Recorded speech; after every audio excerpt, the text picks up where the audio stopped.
don't be in shock over Dutch language, but it will start. That's great. Important. Ja. Hi allemaal, wat ontzettend leuk dat je kijkt naar dit interview met Daniel Foor. Ik ben Karlijn Visser, hoofdredacteur van Holistik, dat ik samen met Evelien 5 jaar geleden heb opgestart. En ik zit hier nu met Daniel. Hij is een internationale autoriteit als het gaat om werken met je voorouders. Daarnaast is hij dokter in de psychologie, familie- en relatietherapeut. En hij heeft het boek geschreven, Het Vooroudermedicijn. Een boek waar Evelien en ik al echt avonden in hebben zitten bladeren. Echt wel een bestseller. Er staan heel veel rituelen in. En eigenlijk alles ter bevordering van een mooie, vruchtbare relatie met je voorouders. Die jou echt de wind mee kunnen geven in het hier en nu. Dus ik ga met hem in gesprek. En ik ben ook zelf heel benieuwd om daar nog veel meer over te leren. En het interview is in het Engels, dus ik ga Daniel erbij halen. Hi Daniel. Thank you so much for inviting me to be here. Hi Karlijn. Yeah. Hi, good to have you here. So I already told a bit more about you and your work and your fantastic book. We wrote several articles about it for Holistik and they were very popular. That's good to hear. Yeah.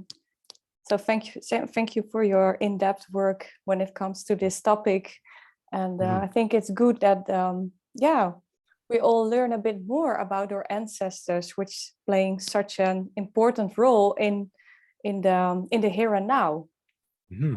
And, I've read your book, so maybe it's good to start our conversation with inviting our ancestors to give a bit of guidance. And I bought some chocolate for them, some fruit, gluten-free cookies, and so that's a good start. Great. Well, why don't I offer a simple prayer in that way, just to acknowledge them. Mm-hmm. And I pray just a little bit in Yoruba language also. I happen to be a student of West African Orisha tradition, which is based in Southwest Nigeria. And it's not a big focus of the work that I'm teaching publicly, but if I am speaking in an other than English language in my prayer, it's Yoruba language. So iba ludumare, iba bogboy rumole, iba nile bodura, iba amoniami oshoranga yanaya yagba lokikiru afinjuaye, iba bogbo irumole, iba won egun, awoniana mombabanda woni biragabo miragabo, ipade yi, fumbogboy rea funishe yi, rana wonenian nibi lowo latibadon, ipade yi, mombian jujawoy dahun da dupai. Thank you to the ancestors of myself and of Karlijn and of everybody else listening at any point to this conversation. May your wisdom and your kindness and your love and clarity come through. Help me to be a good and grounded teacher in this moment. And we just give thanks and help the folks who are listening to receive something of benefit and to move in the world with even more kindness and humility and connection. Thanks to the ancestors of these lands here, traditional Cherokee lands, and to the traditional lands and custodians of where Karlijn is at right now. Thanks so much. Thank you, Bella. Thanks, Ashe. Wow, I'm impressed. So your language. Well, go ahead. Yeah. Well, maybe it's good to start with the question, who or what are our ancestors exactly? Yeah. Let me say a word just to situate myself a little bit more, which is this habit of saying a thing about our ancestors as we enter a conversation. It's a habit that a lot of people around the world have as a way to be situated or placed, but it's important where I'm living here because of the histories of colonialism, European colonialism in the Americas. And so in that way, I'll say that I'm the child of early settler colonialists, especially English and German folks to North America. And I live with my wife and our 2 daughters in traditional Cherokee lands in what's now Western North Carolina and the United States. And I don't I wasn't raised with anything about like talking to dead people or any of that. Is very, it's still not common in the United States either, of course, but I sought out all those things as a teenager. I was interested in ritual and ceremony and spirituality and religion and psychoactive things. And so I was doing a lot of seeking in my life. And I realized that there were other things than just humans, that there are spiritual forces and powers and all kinds of things. And I had no framework for it at all. So I was fortunate to connect with teachings on shamanism and paganism. And I started to piece together a basic understanding and started to work with teachers. And I realized that there were just whole aspects of reality that my culture of origin was not preparing me to know what to do with. And so I made a study of that over the years. I'm a doctor of psychology. I've studied religion, but mostly my training has been with ritual and with direct immersion with teachers and practices and systems that have kept alive an understanding that we human people are just one kind of person, that there's a much wider community of people and powers, some of whom are human, some of whom are not, and we can relate with them. And all that's very complicated, but important. So I came into those understandings, fortunately, pretty early in life. So I've made that a priority over the last 25 years. And over that period of time, I didn't seek it out, but what has happened is I've developed a specialization and work with the ancestors. And when I say ancestors, I mean the collective wisdom and spirit of our species as humans. So crows and elephants and cedar trees have their own kind of ancestors, but when I say ancestors, I mean the human dead, the ones who were previously alive in human form, but are no longer in physically incarnate form right now. But what's important to understand about that is they live or they dwell in the present. They're available for relationship now. And we can think of it as human as a form, having one foot in the visible and one in the invisible.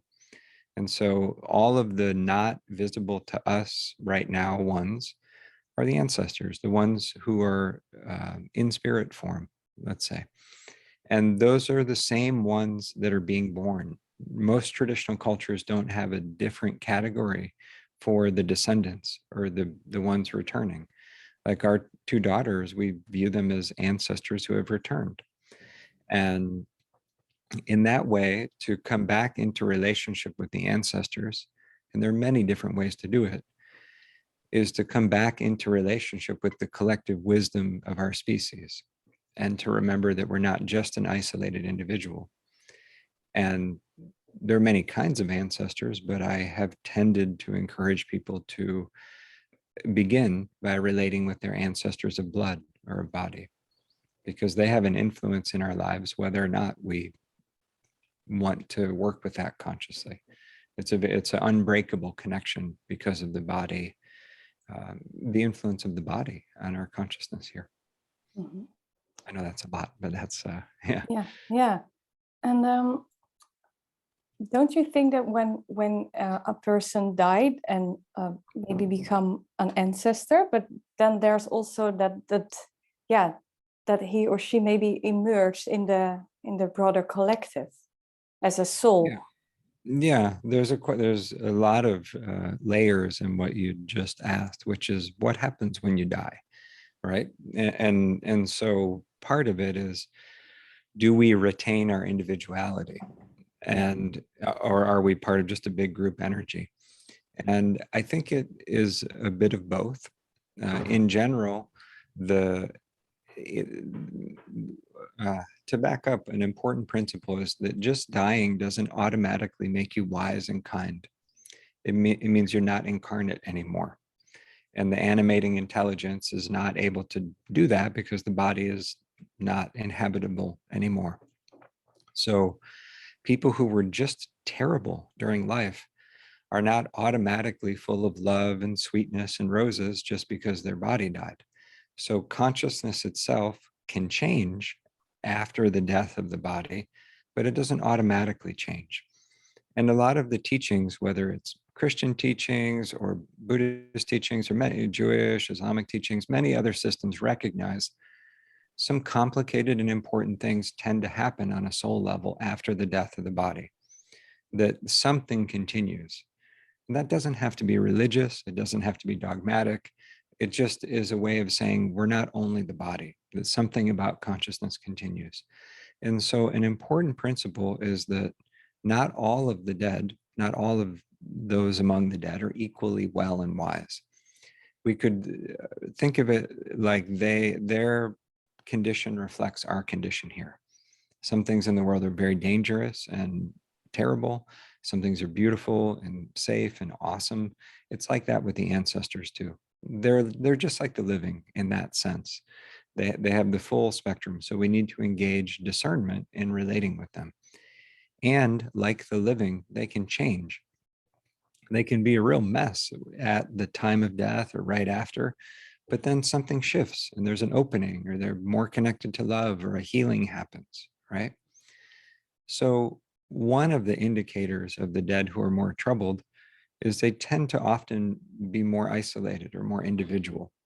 Like when you think of like a classic ghost sort of thing, uh, usually that's an individual who's lost or stuck, or they're still in a confused experience. Maybe they're not sure that they've died, or maybe they're just stuck in some way. And the dead who are quite safe to relate with and rooted in love and wisdom, they tend to be part of a bigger group energy. So they can still have a kind of individuality. But what can happen sometimes, like let's say the lineage of women before you is very healed up and your mother's still alive, but your grandmother's passed. Maybe you have a dream of your grandmother. And suddenly the feeling is that there's a whole group or big energy speaking through her of like the lineage of the grandmothers. So she's both an individual, and that lineage as a group energy can speak through the individual, you know, the bee, right? You can speak to the hive through the individual bee. So the dead who are well in spirit do tend to have access to a bigger group consciousness. It's the same with the living who are well in spirit, really. Yeah, I'm so curious if they have a sort of a psychologist somewhere for the ancestors, or maybe are we the living ones, the ones who can help them in We have an some. important role to play, as I see it, at least. Sometimes the work to bring about healing among the dead, which is good for them, and it also has a good impact for us. The work to resolve things and bring healing can feel like group therapy. You know, I've worked as a marriage and family therapist. I've done group therapy with people, and sometimes the dead need basically that. And so, yeah, there are some among the dead, among the ancestors, who specialize in relating with the living. But just like most living folks aren't focused on the ancestors, I think most of the ancestors are not focused on the living either. But the relationship between the two is really important to maintain in a healthy way, because we're part of a larger group energy or consciousness. Yeah. Mhm. And you also speak a lot about animism, and Yeah. maybe that's also good to explain a bit what that kind of philosophy is. Yeah, I was speaking to it a little earlier without naming it. Yeah. Animism is a more academic or like technical way to refer to a set of values that basically says living human beings are just one kind of person. But there are many other kinds of people in the universe. And I don't know the nuance in how it would be in Dutch language, but in English, at least, the best way that I've found to try to capture the view or the teaching, the consciousness and personality and agency and just personhood, it's not just with the humans. That the land, the waters, the stones, the gods, the trees and the birds and the wind all have a kind of intelligence. Excuse me. They have a kind of a personhood, a voice, a consciousness. And it's possible to relate with them. It's possible that they relate with us. And all of that basic kind of thing. And people sometimes associate that with more indigenous teachings and wisdoms, but a lot of indigenous cultures are reflecting back to the rest of the world the wisdom that all of us were moving with before we lost it, or before it became less conscious. And so animism is a way of talking about an underlying set of values that decenters humans a bit and says, oh, we're actually in a much wider community of kinship. And that has moral and ethical implications. It has ethical implications for what we do about climate change, for what we do about fuel and energy and food, etc. It basically says we need to move in the world in a way that ethically considers that these others who we eat or we kill or we relate with in all different ways, they're also people. We need to slow down and actually just face them and have a conversation. Doesn't mean we don't eat. It doesn't mean we don't, take life at times, but we do it in a more conscious way. So that's the larger ethical framework that I'm moving from. And the focus on the human ancestors is just one part of that. It's an important part of it for all kinds of reasons, but one of the reasons is we tend in a lot of modern societies to be fed an image of ourselves that's very individualistic, very isolated. And that understanding of our place is really problematic. And it gives people the idea that they can act and move in ways that don't impact others when we actually do impact others a lot. And so, it's one of the reasons that it's helpful to come back into relationship with the ancestors is there can be a greater sense of belonging and a sense of accountability to the rest of life, which is good. It's important. Yeah, and what do you think that it can bring you more in your life when you work on a healthy relationship with your ancestors? There's a lot of potential benefits that come from that. One is healing whatever still needs to be healed with the family or blood ancestors can help your relationships with living family to be as good as possible. They're not always going to be easy. Family's complicated, and of course, but the ancestors can help things to be as good as possible. Another thing is that the ancestors are very helpful in clarifying our specific destiny, our specific gifts or medicine or things that we bring to the earth. So what are you in particular, Karlijn, or what am I, Daniel, or what is, a person listening, what are you specifically supposed to be doing here with your life? Yeah, what's your purpose? Yeah, That's exactly. a big question for a lot of people. And it doesn't necessarily mean what's your job, because capitalism is complicated and your job and your purpose might line up or they might not. But knowing on a soul level who you are and what you're doing here is really better. It feels better. And it supports effective service, which we need right now on Earth. The ancestors are good, really good at that, because a lot of the gifts that we bring are ancestral inheritances. They're like, yeah, you're walking with certain gifts. Those are our gifts. Let us help you to know what to do with them. Because knowing that they're there is a start, but then you have to actually use them in the world. Working with the ancestors is good also because it helps us to get ready for our own death, because we're all going to die. And so it's a trial run or preview of that, to just relate with the dead and know that it's going to be fine when we die. And also it impacts how we see other people, because we'll tend, once we're relating with our own ancestors, we'll tend to see other people in that way as well, and to see them as the face of their people. So yeah, we're having a conversation right now, but it's also a conversation between me and my people and you and your people. But it's always like that. We just don't do it very consciously.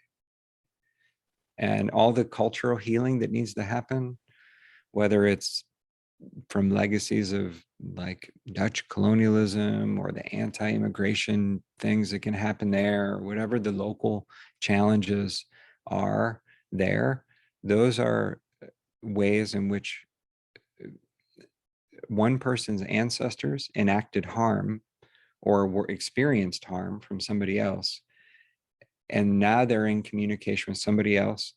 And the ancestors sometimes want to work things out through us. And how can you know that they want to have you as a vessel? Well, we're what they have anyway. So but it's, in one sense, it's automatically like that. It's just structural. We're not individual. We're not as individual as we think. So it doesn't matter whether people believe. Like, belief is a very Protestant way of thinking about things. It doesn't matter if you believe in viruses, you can still get them, and so with the ancestors, it doesn't really matter if you believe in them. The choice is, are we going to experience ancestral influence in a conscious way or a not so conscious way?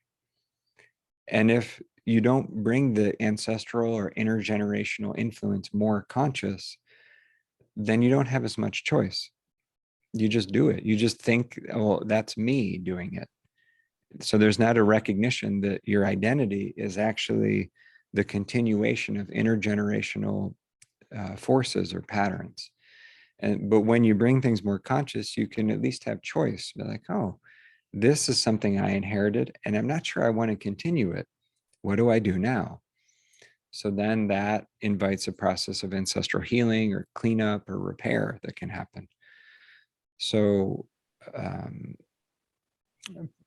there's a deeper layer, which is seeing ourselves as part of lineage, seeing ourselves as part of a story that's playing out over many generations.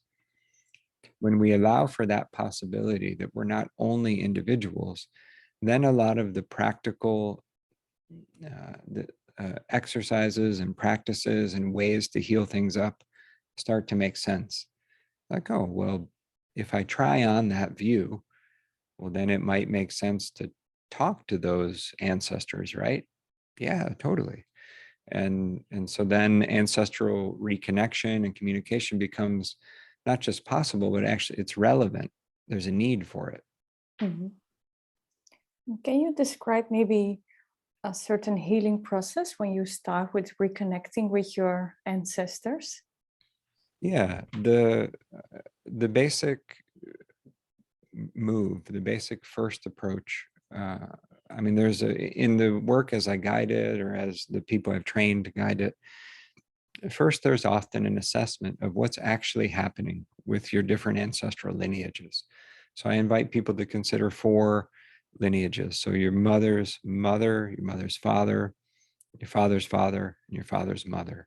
So 2 lineages of grandmothers all the way back through time, and 2 lineages of grandfathers on back through time. And yes, of course, we have 8, 16, many different lineages, but 4 is plenty to consider to start with. And to just wonder, how are they doing in spirit? And this is the leap of remembering and knowing that we actually can intuitively perceive what's going on with our own ancestors most of the time. If we slow down, we're just curious, and we allow for the possibility that they exist in the future, or sorry, that they exist in the present right now. You just listen, like, how are they doing? Oh, these ones feel really healthy and really kind. These other ones, there's a lot of turbulence. There's things unresolved from the war, from my grandfather's generation, or whatever it might be. There's heaviness. Okay, so we often know that intuitively. So what's important in the way that I guide folks is that I'm never asking people to relate directly with the dead who are still in a state of trouble or turbulence, or they're not healed yet. We ask the older ancestors, the ones who are already healed. And this can mean ancestors from 500, 1,000, 2,000 years ago. Time is really different in spiritual realms. And the impact, especially of Roman Empire, and then after that, Holy Roman Empire, and that period of time from about 2000 to maybe 1200 years ago, and what's now the Netherlands and other parts of Northern Europe, it really was a time of great disruption to these understandings of how to relate with the living and the dead.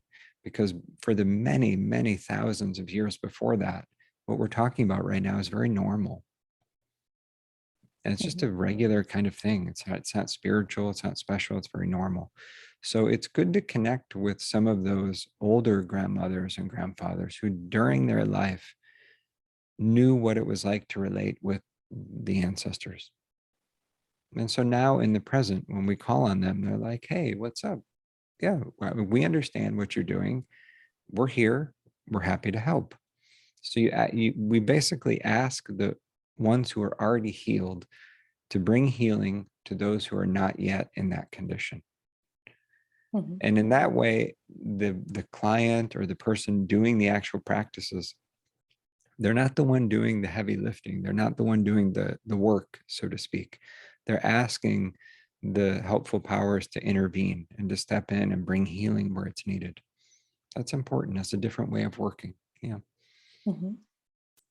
And do you understand that everyone can work with their ancestors? Also, when you don't think of yourself that you are a very intuitive person? Yeah, of course. I've been guiding folks through this since 2004, and since then I've seen thousands of people really make connection with their ancestors in an easeful way. I do see it as very normal and very possible. Now everyone has their own style and difference. So some people, it might be like visual, like you're intuitively seeing a thing. Most people don't see dead people, right? Or see spirits. Like I don't see spirits in that way. That's not how it is for most people. A lot of people, when they listen, can kind of hear something intuitively, or maybe you just sense it on a body level, or maybe you have a strong dream that happens. We know things often, like maybe you just know something happened with somebody, so you call them. Or you just have a feeling about a person that's not good, so you avoid them. Or, there's a lot of ways that we operate with a little bit of intuition and we allow for it. Maybe we don't understand it, but we're like, okay, yeah, I do have my own way of knowing. I just have a feeling in my body when something's true, for example. So there's a little bit of reclaiming and cultivating that ability to know a thing that can be part of the work. But yeah, anyone who sincerely approaches their own ancestors and does so in a way that has a little bit of structure if needed and is ritually safe, it tends to go fine. Yeah. And do you have like one or two examples from your own life when you felt really supported by your ancestors? There's so much, really. I mean, it's hard to single it out. Like these last 2 weeks, I was guiding a online retreat with 90 people from around the world who are training in this work, and folks from over 20 different languages. And it was just so beautiful and humbling to witness the healing for people, and also the pain. That there's a lot of cultural pain because of the legacies of racism and sexism and colonialism. So people of different backgrounds bringing their heart and their vulnerability to the space, and just feeling the ancestors holding all of it. Because it's an improbable thing for people of such different backgrounds to actually choose to trust and risk healing with one another. And so just doing such a thing like that together feels ancestrally held and guided. I feel that with our children, they feel very tapped in to the ancestral realm, and they'll sometimes make a prayer before bed that this or that person will support them. And my wife's father has passed, and so they'll sometimes ask him to be there and to help them to feel safe. And there's been a lot of things over the years, of a lot of synchronicities or things that confirm.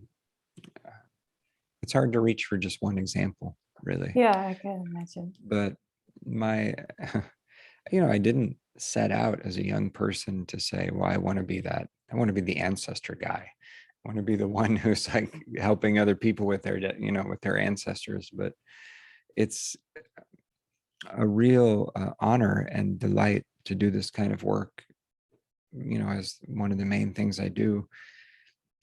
And to see how, on the one hand, we have so much in common, even when people are very different and come from different backgrounds. And also there's such beautiful difference and diversity of form and body and gifts that it's a delight for me, I'll say, to facilitate a process where people can come back into connection with their very own specific ancestors and realize that even though maybe they didn't receive any love or kindness as a young person, and so why would they want to reconnect with anything about family? And to see that connecting with the older ancestors, what it does is it says there actually is kindness in your body and in this family system that you're connected to, even if the recent people who you were in contact with did not express or live that kindness. It's available to you. So that quality of the life affirming kindness and humility, I think it's a really strong quality with the ancestors, and it's something that's very important right now in people's lives and on Earth, because there's a lot of stress, whether it's the pandemic or the climate change or oppressive systems. And being in touch with our ancestors is a source of resilience through all of that. Yeah, that was also one of my questions about, what are the most heard problems when you are working with clients nowadays? But yeah. What are some of the most difficult kinds of things you're saying? Yeah. Well, it depends where people are from. A lot of people in North America feel not very much sense of belonging. There's a sense of being disconnected from ancestral culture because of the difficult conditions often of leaving Europe, or of the enslavement of people that's part of our terrible history here and there. And so disconnection from land and disconnection from healthy culture are underlying a lot of the more immediate problems, like I don't have enough money, I feel alone, I feel depressed about my life, I don't have a sense of purpose, whatever it might be.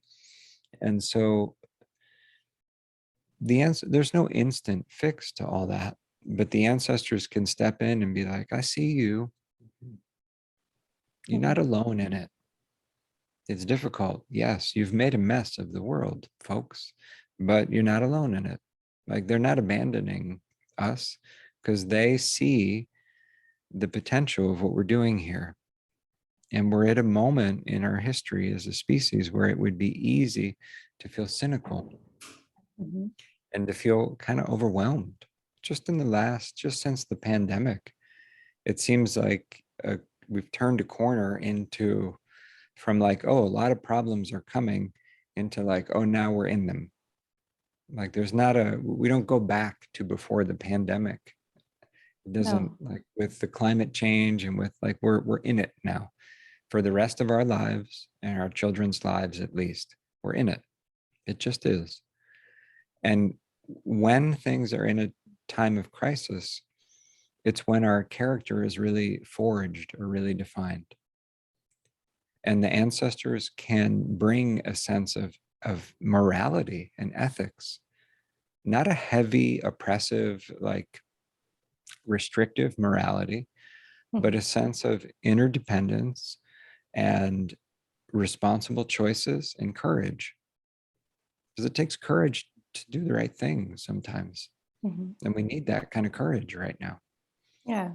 And when people feel alone, there's not much of a motivation to do the right thing, to do the difficult thing. No, that's so true, because when people are feeling alone, then they don't feel the urge to connect with others because they are sort of It doesn't afraid matter. sometimes. Yeah. Yeah. And your life doesn't, if you're alone, it's like, oh, whatever. I can do whatever I want. It doesn't matter. But so connecting with the ancestors, can bring a sense of healthy self-esteem, of cultural self-esteem.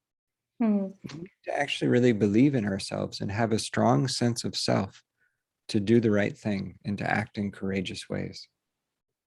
And is it true that when you look at ancestor work, that you're working more on a collective base instead of when you are doing family constellations, it's more about your own story? Yeah, I know the family constellations work is quite popular. I don't know it well, and so I can't speak to it that well. And I also know that a lot of people hold it in different ways, that it's grown in different directions, right? But from what I know about it, I would say that the approach that I teach emphasizes more strongly ritual safety, or not embodying the dead who are not yet well in spirit. Like, look at the news. There's things happening in the world and locally that are really horrible. And there's a lot of abuse and suffering and violence that's just part of the world. You can turn away from it or not, but it's happening. And so there are things that are dangerous, right? All of that is also true in the unseen. There's not two worlds, really. It's just one more and less dense world. And it means that when we approach spirituality or ritual or the ancestors or any of that, we need to have discernment about it. And we need to make sure that we're only seeking to connect with forces or powers or ancestors that are compassionate and wise and healed and safe to relate with. And so I don't know if the way that constellation work is practiced always emphasizes the safety enough for my settings. So that's one thing. Sometimes it does, I'm sure, and sometimes maybe less so. Depends who's doing it, and depends on the circumstance of that constellation. The other thing is that I do encourage people to see their own lives in a much wider generational, and not like the last 3 generations. I mean, like the last 30 or 300 generations context. Most of the ancestors lived before remembered names. We don't know any details about them, but they're there nonetheless, and they're available right now in the present. So there is a sense of situating our lives in a bigger field of energy or in a bigger context of lineage in that way. And yeah, I'm a ritualist. I'm a priest essentially. And so my own approach, even though I'm also a doctor of psychology and a sort of academic and historian and amateur historian, at the end of the day, I view the ancestors as functionally real, just like you or I. And they might sit and be like, how do we know the living are real? I don't know. Some of us can see, some of us can see them, some of them can't, but it doesn't, how to say, how do we know viruses are real? I've never seen one personally, but I act as if, yeah, I act as if they're real. Yeah. And I get better results in that way. And the ancestors are similar like that. To really unpackage that question of what's real, we need to look culturally at what kinds of evidence we allow. If I have a really strong dream about a thing that then comes true, is that real? I mean, there are lots of ways of knowing, I guess is what I would say. Yeah. Yeah, and I think when you look at a problem from a holistic point of view, then ancestor work can be really, really helpful, but maybe also go to a psychologist, isn't it? It's, or what do you think about that? Is it about a combination or? Yeah, both have a role. I mean, there are quite a number of people in the ancestral medicine practitioner network, the people who've trained to guide this type of work, who are also mental health professionals and hold both. I think they both have a role. I am supportive of therapy. Therapy's great, and I think it's good to make use of therapy. And sometimes my therapist colleagues will unintentionally reinforce the idea that what you're struggling with is a personal problem, when most of our problems are systemic problems. If we actually addressed in a root way sexism and patriarchy and colonialism and bad in like unjust governments and racism and restrictive views of love and beauty and the erotic and all those things, that if we address these different kinds of cultural troubles, a lot of therapists would be out of work, because a lot of the ways that people are suffering personally are because of cultural damage and cultural disconnection and pain and disconnection from the earth and how we are living, right? Good therapy has an important place. I still do therapy. I'm supportive of it, but it can sometimes be too individualistic when we really need to look at things and more of a systemic level and a lineage level. Because if you try to resolve a big intergenerational pattern with just personal level skills, you won't be able to do it very effectively. It's a bigger, deeper trouble. You need collective level blessings and big medicine and group level healing to address the problem is really a deep trouble. Yeah. Yeah, it's interesting that you are working and healing on a group level, but you have the benefits on an individual level as well. That's right. That's the approach, basically. Even when folks seek out individual sessions with the practitioners and who guide this work now, the intent is to heal up what still needs healing in the lineages before a person. That absolutely has individual benefits, but it's like cleaning up the river. You, instead of focusing on the part of the river where you're standing and you're trying to build all these structures and containment and dams and everything around it, you go upriver and clean up the source of the pollution, and then the benefits wash down. They translate down lineage. Mm-hmm. We're down lineage from all kinds of trouble. And if we just try to manage the impact of it in our individual life, we won't get to the root of the problem. Yeah, that's so true. Yeah, and when you want to start with reconnecting with your ancestors, maybe you can give us a few tools how to work with them. Yeah, that's a good question. The first thing is really to recognize that, like, it's a simplified thing, but you can kind of divide the all of the ancestors you're connected to into two real simple categories. Ones that are really clearly and definitely safe and awesome and healthy to relate with. Those who are rooted in love and wisdom and kindness. And I don't just mean the recent generations, the older ones as well. Like as a group energy, you're not going to have their names, but all of the ones among your people who are just radiant and instinctively really safe. And then all the other ones is the second category. And so the first thing is to basically say, may all the other ones who are still in a place of need, please just take one step back from my life right now. Like, I love you. May you have healing, but I just need a little bit of space right now.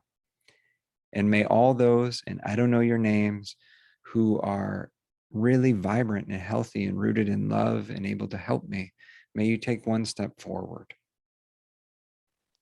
Like, let's just start from that intent.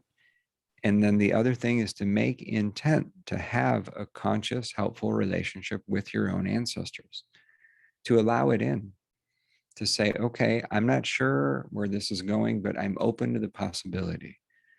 May they guide me on the next steps.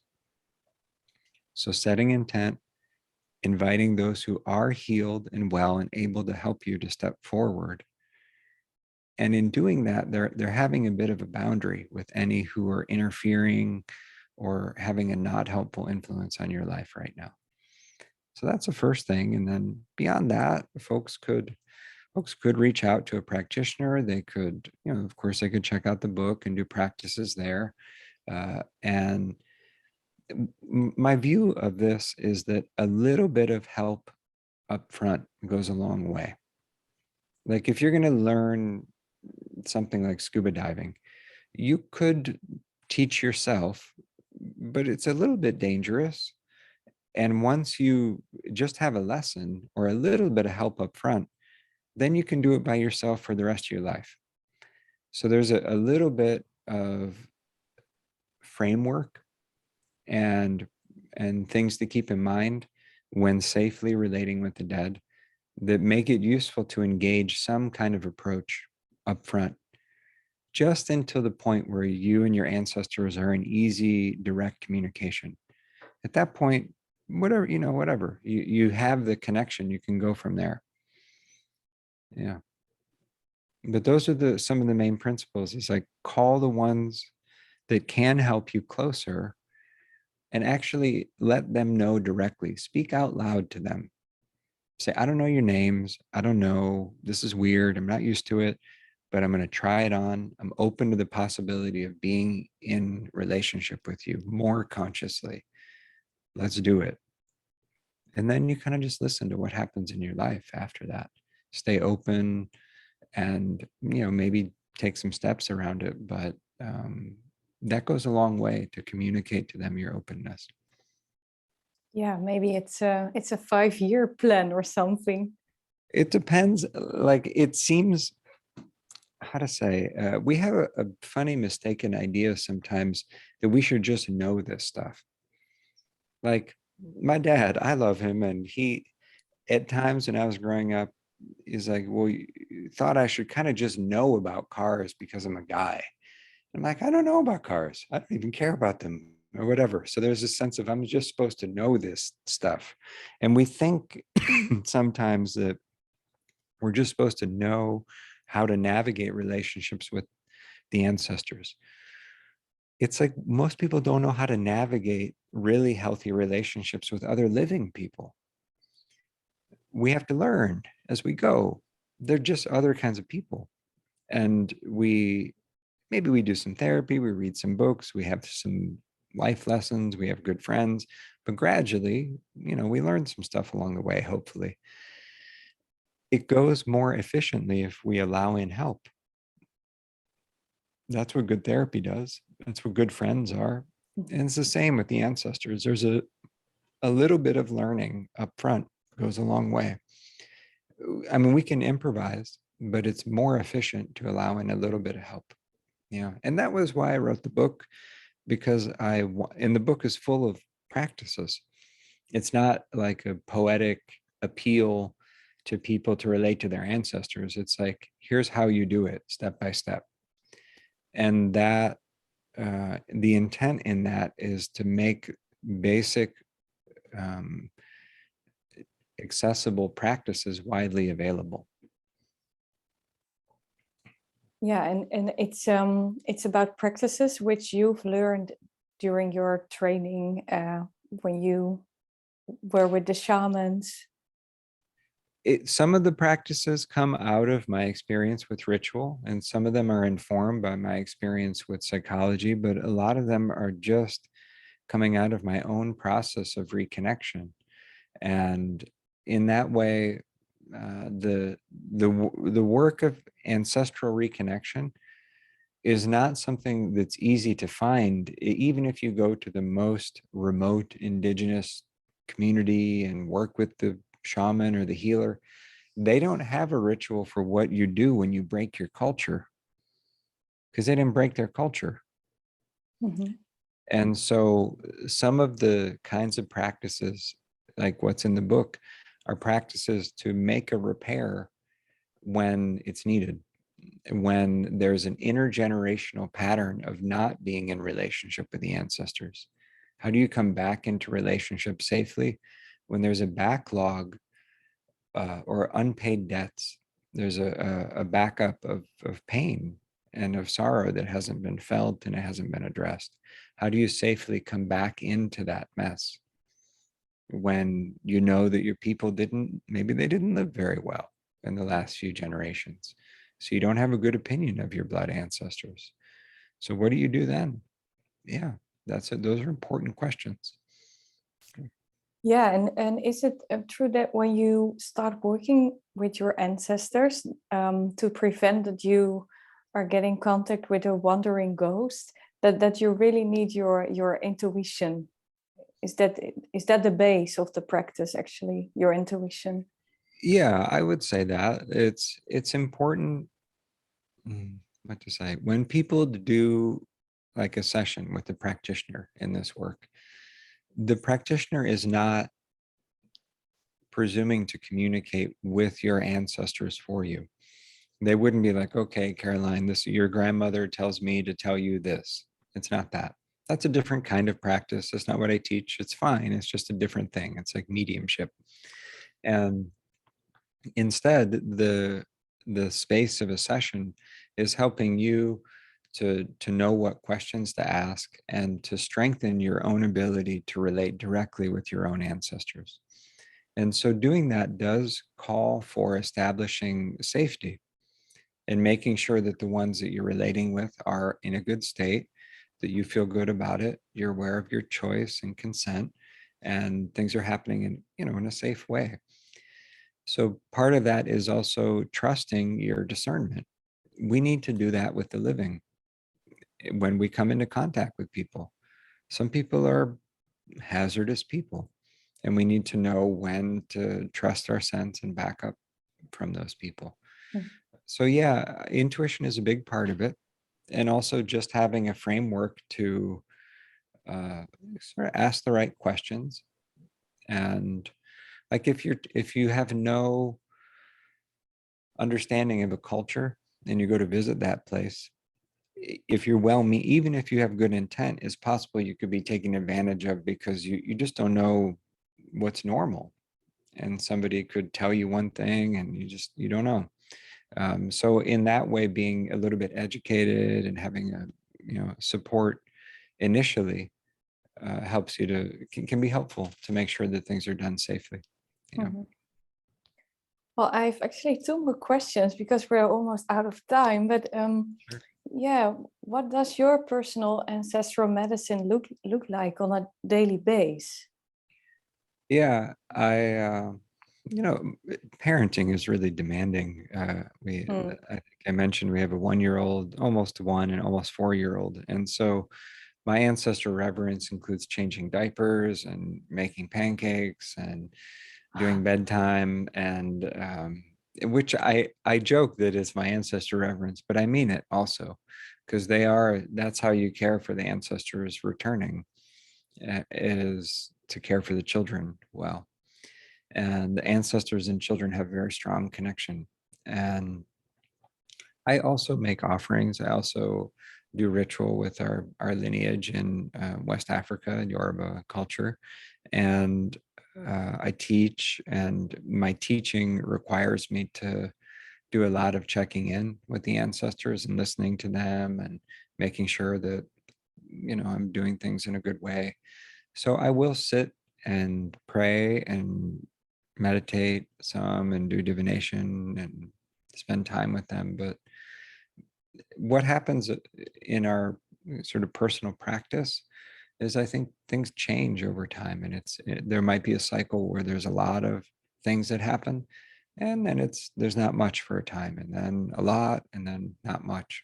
So we just had it's a kind of ancestor holiday with Samhain or Day of the Dead, or more popularly Halloween here, and which is has old Celtic roots. But All Souls Day, I know, is celebrated in different places as a Catholic holiday of the ancestors. And so, we did things as a family and made offerings, but it depends, really. My own work with my ancestors is it's interesting because I'm also in business partnership with them, basically. I mean, they're I bring them to work with me because that's the nature of my work.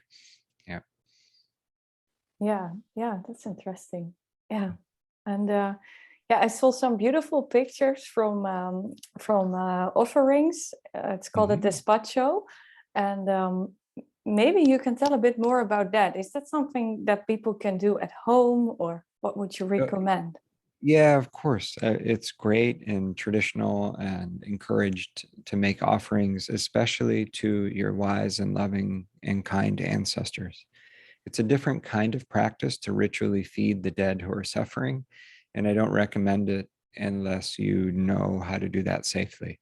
So you can feed your wise and kind ancestors and ask them to bring care to those who are suffering if you want. But offering practice is very common and traditional. The particular offerings that I sometimes craft are inspired by my contact years ago with a South American Andean practice called a despacho. It's from despachar, to send in Spanish, or to, yeah, like you would send an offering. But the practice has become so embellished and more detail oriented. It's not necessarily representative of how that tradition is practiced in the Andes. So respect to the traditional custodians of that practice, but it is an inspiration for how those fancy offerings are made. And it's just a personal style thing with those, really. And I find that the spirits respond well to beauty. And so if you can make something that feels beautiful to you and comes with sincerity and includes prayers, then you'll tend to get their attention in a nice way.